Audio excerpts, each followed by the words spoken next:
পুরাতন ঢাকার ঐতিহ্যবাহী সংগঠন নবাবপুর দোকান মালিক সমিতির সম্মানিত সভাপতি জনাব মামুন আহমেদের বিরুদ্ধে সম্প্রতি প্রকাশিত সংবাদপত্রের একটি স্বার্থন্বেষী মহল তার ভাবমূর্তি বিনষ্ট ও দীর্ঘদিনের রাজনৈতিক অর্জন ভুলণ্ঠিত করার জন্য এবং হীন স্বার্থ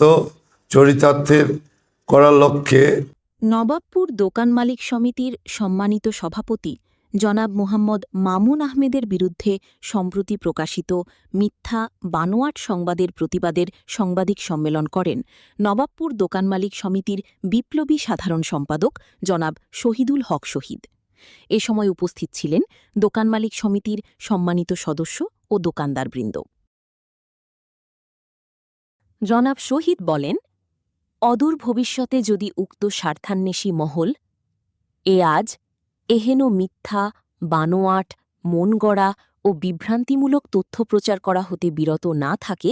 তাহলে আমরা নবাবপুর দোকান মালিক সমিতির কার্যনির্বাহী পরিষদ তথা নবাবপুরের সর্বস্তরের ব্যবসায়ীদের নিয়ে দুর্বার আন্দোলন গড়ে তুলব